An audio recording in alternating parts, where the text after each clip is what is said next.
réveille en sursaut. Son pyjama lui colle à la peau. 5e nuit consécutive de cauchemar. Certaines nuits, elle ne garde aucun souvenir. Pas la moindre image de ce qui a bien pu lui coller ses sueurs froides. Juste une sensation d'épuisement au réveil. Elle a tenté les somnifères, mais le réveil était pire. Les cauchemars qu'elle avait faits lui semblaient encore plus réels que les autres. Elle se lève à pas de souris pour éviter de réveiller ses filles qui sont en congé et en profitent pour faire la grasse matinée. Elle prendra sa douche quand les ados seront réveillés. En attendant, elle se prépare en les Russes et s'installe à son ordinateur. 2 heures plus tard, elle entame la préparation du repas tout en poursuivant sa traduction. Elle se lève régulièrement pour aller vérifier la cuisson des légumes. Elle teste de plus en plus souvent des recettes végétariennes qu'elle invente au gré de ses envies. Son regard tombe sur la bouteille de vin entamée la veille. Elle se sert un verre, et tandis qu'elle marche vers son bureau, elle entend une petite voix la prévenir. « Tu ne devrais pas mettre ton verre de vin sur le bureau. Tu vas le renverser, en mettre partout. »« De quoi je me mêle ?» riposte-t-elle à son égo avant de se replonger dans son texte. 1 demi-heure plus tard, alors que son verre est encore à moitié plein, elle veut le prendre pour boire une gorgée et le renverse. Une fois de plus, elle est stupéfiée de cette coïncidence. Mais qu'est-ce que c'est que ce truc, pense-t-elle? Comment est-ce que je peux me souvenir d'un événement qui n'a pas encore eu lieu? J'aurais déjà vécu ma vie. Ceci ne serait que le reflet de ce que ma vie a été, le souvenir de ma vie. Nous serions comme ces étoiles dont on ne perçoit parfois la lumière que 1000 ans après qu'elle se soit éteinte. La vie ne serait qu'un jeu, comme disait César l'éclaireur. Ce serait vrai, toutes ces conneries de monde que l'on crée par notre propre pensée. Mais quel stress, pense-t-elle. Il faudrait ne formuler aucune pensée négative, car ce serait par la pensée qu'on crée sa propre réalité. Non seulement il faudrait être très prudent avec les mots, tourner sa langue 7 fois dans sa bouche avant de parler, comme dit l'adage, mais ce serait même pire. Tourner 7 fois la salade dans les soreuses avant de la jeter dans l'univers. Je ne serais pas plutôt juste timbré d'y attacher de l'importance? J'ai peut-être renversé mon verre précisément parce que j'ai émis la peur de le renverser. Ou bien est-ce lié à notre perception du temps? Serait-il possible que le temps n'existe pas? Mais si le temps n'existe pas, pourquoi en porte-t-on les traces? Curieux paradoxe, songe-t-elle. L'épisode du verre a déclenché une nouvelle tornade de pensées. Il lui paraît anodin, une simple coïncidence probablement, mais il vient s'ajouter à une longue liste d'épisodes. Elle pense de plus en plus que les êtres humains ont plus de 5 sens, qu'ils peuvent appréhender le monde par d'autres biais que par la vue, l'ouïe, etc. Et ce qui est incroyable, c'est que ces sens supplémentaires sont tout aussi infaillibles que les autres. C'est nous qui ne savons pas encore trop comment bien nous en servir, pense-t-elle. En même temps, que veux-tu y faire, s'admoneste-t-elle, en repensant à un souvenir qui lui revient en mémoire. C'était un dimanche. Il avait plu comme vache qui pisse. Comme Georges faisait réaliser une verrière sur le toit plat de la maison aménagée en terrasse, les ouvriers avaient percé la toiture. Le vendredi soir, en prévision des intempéries, ils avaient tendu une bâche sur une structure provisoire, juste au-dessus du trou. La pluie avait été tellement dense que des poches d'eau s'étaient formées un peu partout sur la toile, dont le poids risquait de casser la structure de bois. Georges s'était mis en tête de vider les poches d'eau par un système ingénieux. Il comptait utiliser le tuyau d'arrosage pour pomper l'eau en créant un appel d'air. Pour ce faire, il avait demandé à Lynn de l'aider. Il avait désigné un endroit précis de la terrasse intermédiaire, situé un étage plus bas. « Tu te places ici, en tenant un bout du tuyau d'arrosage, pendant que je monte placer l'autre bout dans la poche d'eau, lui avait-il dit, avant de préciser, prévenant, « Fais bien attention de maintenir le tuyau près du sol pour ne pas être éclaboussé. » Alors que Lynn se tenait accroupie pile poil à l'endroit désigné par Georges, elle avait eu le sentiment très précis qu'elle allait attraper quelque chose sur la tête et avait rentré instinctivement la tête dans les épaules. Elle s'était toutefois instantanément moquée d'elle-même, avait regardé vers le ciel à présent dégagé et s'était raisonnée. « Que veux-tu qu'il te tombe sur la tête, zote-mouche ?» Elle avait mis cette crainte infondée sur le compte du vent qu'elle entendait siffler dans le plastique des bâches. Tout à coup, elle s'était pris une centaine de litres d'eau glacée sur la tête, Georges ayant déplacé malencontreusement un des piliers qui supportait la bâche remplie d'eau de pluie. Une seconde avait suffi à la tremper jusqu'aux os. Georges n'aurait pas pu mieux calculer l'endroit précis où la placer pour recevoir cette douche glacée. Son mental s'était ingénié à la taquiner. « Alors, tu vois pourquoi il est bon d'écouter ta petite voix de temps en temps ?» Son désir de comprendre le mécanisme de la pensée tourne à l'obsession. Pour se changer les idées, elle se met à lire les messages postés par ses amis sur Facebook. Elle lit le post d'un ami. Qui aurait envie de passer les réveillons de Noël et du Nouvel An en Birmanie ? Mais moi, si je perçais le mystère de l'ultime secret, ça vaudrait tous les Noëls birmans du monde, pense-t-elle. Quelle coïncidence que je sois en train de lire ce livre dans cette période de ma vie, s'étonne la Lynn curieuse. Est-ce vraiment une coïncidence ? S'ingénie à semer le doute la Lynn incrédule. Et c'est reparti pour un tour, râle la Lynn fatiguée de cet agglomérat de pensées. Des bribes de ses lectures tournoient dans son essoreuse salade. Tout vient à propos, paraît-il, souffle la Lynn intello. Le subconscient nous guide vers telle ou telle lecture. Le cerveau retient l'information dont nous avons besoin à un moment précis de notre existence. Lynn se secoue, reprend le fil de sa traduction qu'elle abandonne une nouvelle fois pour poursuivre la préparation du repas. Alors qu'elle déambule dans la cuisine, elle repense à une phrase du livre de Bernard Werber. D'un côté la folie, de l'autre la religion. Deux refuges pour les esprits tourmentés. Ah ça, la religion, j'ai baigné dedans toute mon enfance, se dit-elle. Quant à la folie, susurre la Lynn perfide.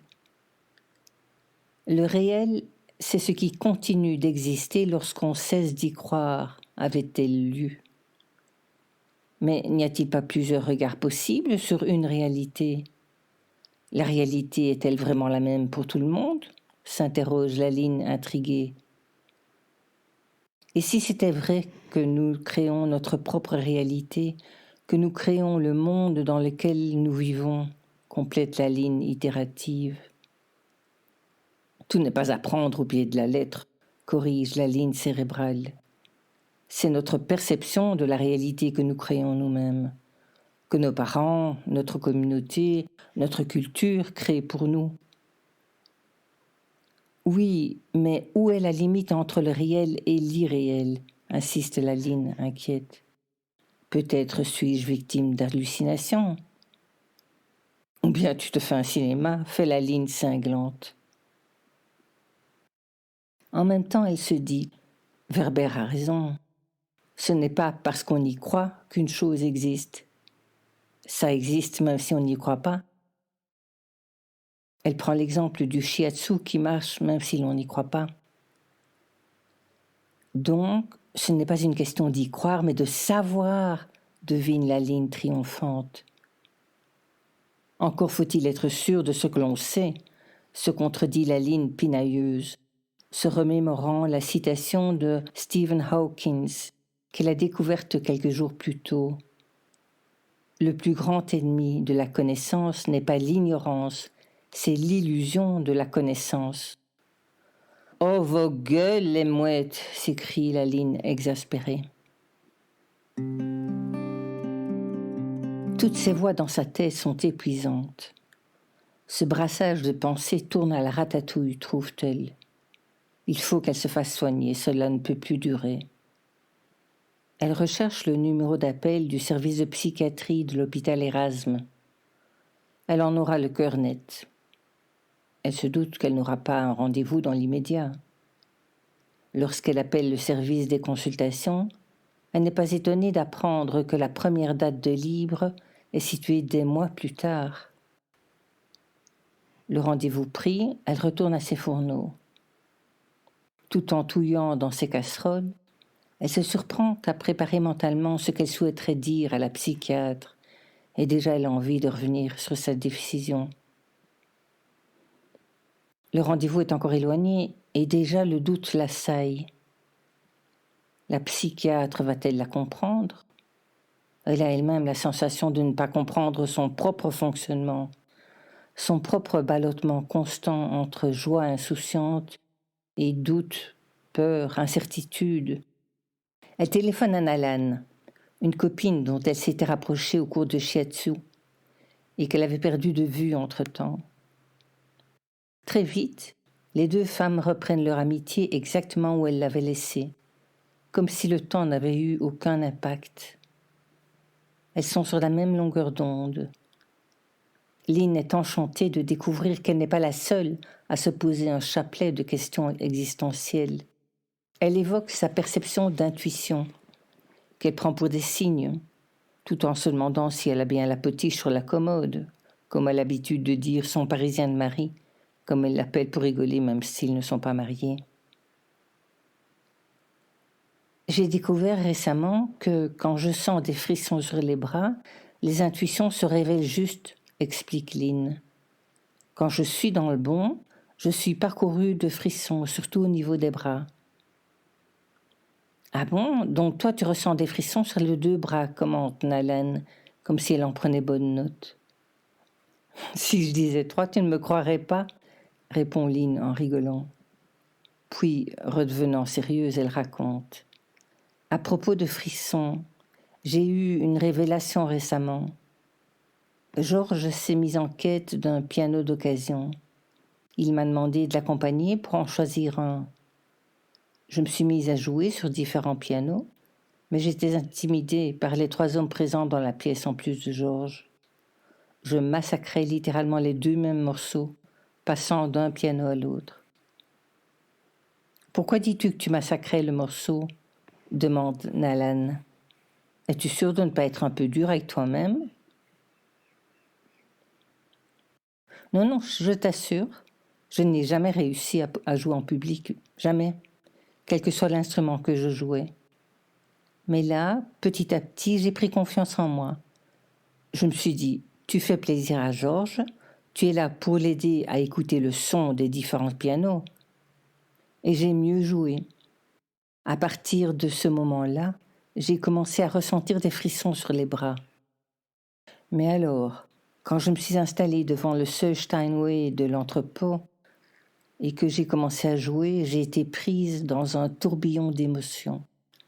C'était magique. Je trouvais moi-même que c'était magnifique ce que mes mains étaient en train de jouer. J'étais envahie de frissons qui grimpaient. Des mains aux poignets, aux coudes, aux épaules. Et là, j'ai arrêté de jouer en plein milieu du morceau. Je n'allais quand même pas me laisser chatouiller dans le cou. Nalan éclate de rire. Lynn reprend sa description. Bon, sérieusement, j'avais tout à coup une telle conscience aiguë du truc, c'était tellement bizarre que je me suis arrêtée immédiatement, totalement incrédule. J'étais en train de me dire, c'est moi qui suis en train de jouer comme ça? Je n'en revenais pas. Plus tard, Georges m'a raconté qu'il avait lui-même été submergé d'émotions. Je n'avais jamais approché un Steinway de ma vie, Et le toucher est tout simplement merveilleux. Et tu sais ce que je retiens de cette expérience ? Non, dis-moi. Eh bien, j'ai compris que je pouvais être une autre personne que moi. Et ça, c'est une pensée qui me donne beaucoup d'espoir. Pourquoi d'espoir ? Qu'est-ce que tu n'aimes pas en toi ? Ce que je n'aime pas en moi ? Ben tout. Bon, j'exagère comme toujours, mais je suis la première à m'autodétruire. Tout ce stress, toute cette peur, cette culpabilité. Je voudrais tellement pouvoir poser ma tête sur l'oreiller le soir et ne plus penser, trouver l'interrupteur pour éteindre le cerveau, me débarrasser de cette fatigue, me réveiller pour une fois avec le sentiment que tout va bien, que je n'ai plus à avoir peur. Si tu décides qu'à partir de maintenant tout va bien, dit Nalan, les choses vont se mettre en place pour que tout aille bien. Nous sommes les artisans de nos vies. Si nous les voulons belles, elles seront belles. C'est comme la santé. Chacun possède en lui la capacité de guérir ou de maintenir la pleine santé. Il faut juste le savoir. La santé n'est pas un privilège réservé à quelques-uns, elle est le lot de tous. Oui, j'ai déjà entendu ce genre de discours, mais je ne parviens pas à le mettre en pratique. Oh, attends, je ne cesse de répéter autour de moi les belles paroles en bonne faiseuse de leçons que je suis, mais je rencontre les mêmes difficultés que toi. Et tu as aussi parfois des intuitions ou des rêves prémonitoires ? Oui, régulièrement. Tu sais, cette semaine, j'ai rêvé qu'on installait un volet dans le bureau au boulot. Le lendemain, en arrivant, j'ai vu que le volet était là. Une autre fois, je rêvais qu'une sirène de voiture allait retentir et quelques minutes plus tard, une alarme de voiture se déclenchait dans la rue. Oui, à croire que le temps est une notion beaucoup plus complexe qu'il n'y paraît. Y aurait-il plusieurs créneaux, plusieurs couches ? Vraiment bizarre qu'on ne puisse pas comprendre ces phénomènes, pourtant bien réels, puisque nous sommes loin d'être les seuls à les vivre. Ce genre de rêve, dit Lynn, je n'en fais pas très souvent. Par contre, quand ça m'arrive, je peux t'assurer que je m'en souviens tellement ça me marque. J'ai par exemple un souvenir de quand j'étais en 6e primaire. J'adorais Sophie, une de mes meilleures amies. Un matin, je me réveille et me souviens très nettement du rêve que j'ai fait. Sophie était allée s'acheter de nouveaux vêtements avec sa maman et me les montrait fièrement le lendemain à l'école. Ce qui était frappant dans le rêve, c'est que la robe était d'une couleur vive, que Sophie ne portait jamais. J'arrive à l'école et je vois Sophie portant ses tout nouveaux vêtements, exactement comme dans mon rêve. Complètement flippant. Oh oui, c'est impressionnant, dit Nalan. Comme souvent, lorsqu'elle est lancée sur le sujet, Lynn est intarissable. Elle continue. J'ai même déjà vécu ce genre de choses éveillées. Parfois, l'image mentale me parvient des mois avant l'événement lui-même. Mais ce qui m'arrive le plus souvent, c'est d'avoir l'impression que je vais voir une personne et quelques minutes plus tard, je la vois exactement à l'endroit où j'avais imaginé la rencontrer. En général, je n'écoute pas si c'est une injonction, par exemple, ou je n'y crois pas. L'autre soir, par exemple, j'allais à une avant-première. La marraine de Daphné avait gagné des places et me les avait données. Lorsque nous sommes arrivés, Georges et moi, dans la grande salle bondée de l'UGC, au moment précis où nous descendons les marches pour trouver des places dans les premiers rangs, parce qu'il faut dire que je m'en suis trouvé incommode de Marie. Plutôt que d'aller chez l'opticien changer de lunettes, il préfère imposer à toute la famille de se placer dans les premières rangées, le zigoto. Lynn ne peut s'empêcher de rire de concert avec Nalan qui se marre. Elle reprend. Je disais donc, au moment où nous parcourons l'allée, j'ai une idée qui me traverse l'esprit. Il y a quelqu'un que je connais dans cette salle. J'ai pensé, dis, tu ne vas tout de même pas te mettre à dévisager tout ce monde pour voir si tu ne reconnais personne. Le lendemain, j'ai envoyé un mail à mon amie pour la remercier et elle me répond en me demandant si je n'ai pas vu sa maman que je connais bien et qui y était parce qu'elle lui avait aussi donné des places gagnées. C'est quand même fou, non? Comment est-ce possible? Oui, je sais, je vis aussi des phénomènes pareils. Mais tu vois, je me dis souvent que je suis juste victime de mon imagination un peu trop fertile, que ce ne sont que des coïncidences, ou encore que je suis trop crédule. Comment est-ce que tu vis tout ça, toi? Demande Lynn à Alan. J'essaye de ne pas me laisser envahir par la peur. Je ne sais pas ce qui se passe, mais j'aimerais savoir. Il y a longtemps, quelqu'un que je ne connaissais pas m'a dit qu'il pensait que j'étais la déesse de la compassion. Je ne connaissais rien de tout cela et je ne m'y intéressais pas du tout. Cet homme aux allures d'illuminé me fait peur. Aujourd'hui, je dois bien reconnaître qu'il savait quelle direction mes pas finiraient par prendre. Sans doute le sais-tu, Kuan Yin a renoncé au grand tout pour aider les humains. J'aimerais voir l'invisible accéder à ce grand tout. Quand je t'entends me raconter tes expériences, j'ai la sensation qu'il y a curieusement des choses qui se rejoignent dans ce que tu dis et ces bribes de mon passé. Toi et moi cheminons sur la même route. Que dirais-tu de partager nos expériences au fil du temps et voir si nous trouvons des réponses ensemble? Oh oui, dit Lynn, ce serait bien, je suis d'accord. Il t'arrive de recevoir des messages? Demande Nalen. Oui. Je n'osais pas parler ouvertement de messages parce que c'est là où tu te dis oh, tu ne reviendrais pas sur Terre quelques instants? Tu veux vraiment te faire passer pour une folle?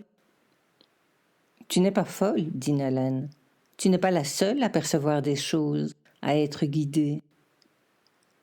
Oui, c'est vrai que même un gars m'avait dit au boulot que je ne devais pas hésiter à demander de l'aide aux entités qui me guident, en me laissant le choix de les appeler comme je veux.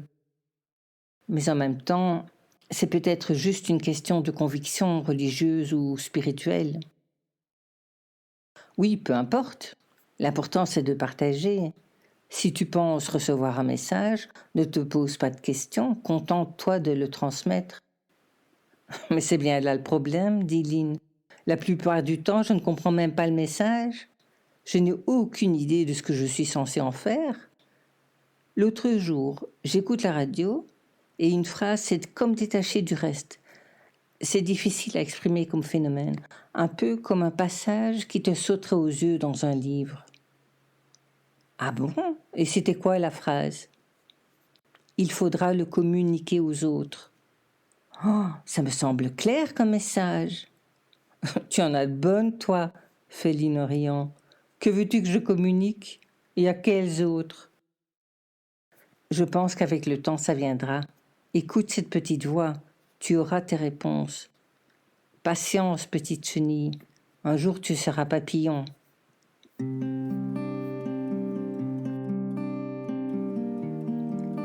Extrait du journal intime. Le 14 novembre 2012, je me suis inscrite à l'école du dos, car je souffre trop souvent de douleurs un peu partout dans le dos. Une fois par semaine, le mercredi, je vais à la kiné en salle et le vendredi à la kiné en piscine. Vendredi passé, c'était ma première séance d'hydrokiné. J'avais rendez-vous à 8h30. La dame m'avait indiqué les cabines et les casiers, m'avait dit de prendre un maillot, ben oui, c'est utile, un bonnet, obligatoire, et 1 € pour le casier. Je me change donc, place mes affaires dans un casier et entre dans la salle. Je contourne une baignoire plantée pile devant l'entrée. C'est d'un commode, où un monsieur reçoit une séance de kiné individuelle. Bonjour, bonjour. J'arrive à la piscine, entre guillemets. Un bassin qui doit faire à peu près 5 mètres sur 3. J'entends la kiné donner des instructions à un groupe agglutiné dans la moitié droite de la piscine. On plie les jambes et on se relève. Et on plie, 2. Et hop, 3. Et hop. Je savais que la séance était collective, mais je ne m'attendais pas à tant de monde. Il y avait déjà 7 personnes dans l'eau. Encore heureux que je ne portais pas mes lunettes, car si j'avais vu à qui j'avais affaire, J'aurais peut-être changé d'avis avant d'entrer dans l'eau. Moyenne d'âge, 80 ans. Bon, j'exagère un peu, mais à peine. J'approche du troupeau avec réticence, et voilà la kiné qui me présente au seul homme du bassin. Vous voyez, docteur Machin, c'est madame...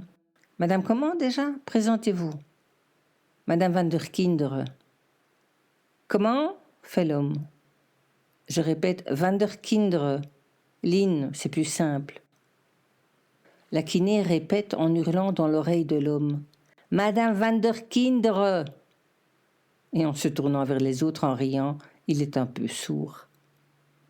Elle se tourne vers la dame à ma droite. Et vous, présentez-vous à monsieur machin chose. Moi, c'est Marie-Yvonne, c'est plus simple.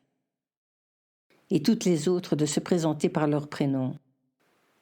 Je regarde donc ces dames une à une, ce qui me permet de constater avec un certain soulagement qu'une des dames présentes est à peine plus âgée que moi. Ouf. Moi, c'est clair, comme le clair de lune, et toutes les petites vieilles de bouffée. La kiné, hilar, se tourne vers l'homme. Vous allez retenir tous ces prénoms? Comment? Vous allez retenir tous ces prénoms? Non. Pas grave, conclut-elle en éclatant de rire. J'ai beau me forcer, je ne vois rien de drôle jusqu'ici. Elle nous apprend que monsieur est de la maison. C'est un ancien professeur qui exerce ici. Dans quelle discipline déjà? Fait-elle en se tournant vers le vieux monsieur. Comment? Dites-leur dans quelle spécialité vous étiez, docteur. Le médecin indique de la main les poumons et la kiné de traduire à notre intention. Ah oui, pneumologue, vous vous rendez compte? C'était un pneumologue, un professeur, ajoute-t-elle en se rengorgeant de fierté de compter un personnage aussi illustre parmi ses patients. À ce stade, je me demande ce que je suis venu faire dans cette galère. Je me croirais dans un club med 4e âge, avec pour géo une kiné hyper joviale, à peine plus jeune que ses patients. La dame me tire de mes réflexions et m'invite à prendre place à la barre. Si vous savez nager, vous pouvez aller dans la grande profondeur. Va pour la grande profondeur. Un bien grand mot pour m'avertir que je risque d'avoir de l'eau jusqu'aux épaules. Et me voilà à faire quelques exercices pas bien méchants à première vue. Les instructions se succèdent. À intervalles réguliers, la kiné me demande « Ça va, madame Van der quelque chose marmonné entre les dents ?»« Oui, oui, ça va. Je sens que ça travaille, mais c'est bien. »« Oui, c'est ça, on travaille, mais dans la bonne humeur. » Je ne prends pas la peine de rectifier. Au bout de quelques minutes, la kiné s'exclame « Ah, voilà les sœurs !» Je me retourne et vois effectivement arriver 2 bonnes femmes quasi identiques, assez grandes, plus très minces, même maillot noir et même bonnet de douche, blanc à pois mauve. Il faut dire que la kiné elle-même porte aussi un bonnet de douche, à fleurs bleues, froufrou et petits nœuds. Leur arrivée provoque un déferlement d'éclats de voix aigus, un vrai poulailler. La kiné rappelle gentiment le groupe à l'ordre et poursuit les exercices. Elle s'interrompt et fait sortir le monsieur. La première fois, il vaut mieux s'en tenir à 20 minutes, car c'est plus fatigant qu'il n'y paraît, la piscine. Les exercices se suivent, bien pensés et efficaces. Je sens la fatigue s'installer. La kiné nous dirige. On plie la jambe en levant le genou bien haut et on repose le pied. On le relève. 2 et hop. 3 et hop. Jusqu'à 10. On passe à l'autre jambe. Très bien. Les 2 jambes en même temps maintenant. Alors que je me concentre sur l'exercice, une voix haut perchée me perce le tympan. La dame appelée Claire pousse des cris aigus en commentant « Ouh, ouh, ça sort! Regardez, ça sort! Ouh, ouh !» Traduction, ses genoux sortent de l'eau lorsqu'elle plie les jambes et reblotte toute la volaille de s'esclaffer bruyamment. On enchaîne avec un autre exercice. La kiné me demande si je ne veux pas passer au massage. Elle avait déjà signalé à plusieurs reprises que celle qui le voulait pouvait aller au massage. Massage? Ben oui, moi je veux bien un massage, mais où? Elle actionne un bouton au bord du bassin et déclenche ainsi un jet d'eau. J'enjambe la barre pour aller me poster devant le jet. Ce qui ne me dispense pas pour autant de continuer les exercices avec les autres. On lève la jambe droite en diagonale et on la repose. Et on la relève. 2. Et hop. 3. Et hop.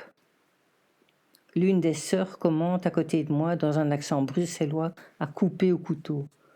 J'ai l'impression d'être un flamant rose, dit.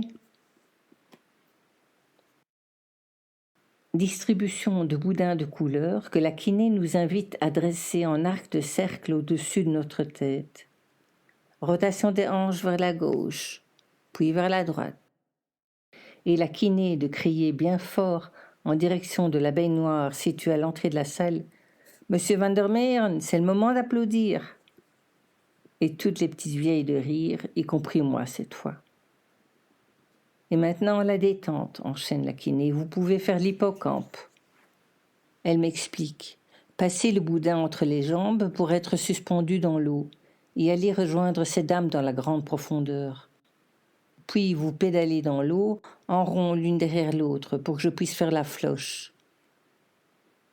J'hésite une fraction de seconde, pas très sûre de ce que j'ai entendu. Puis j'éclate de rire. La floche?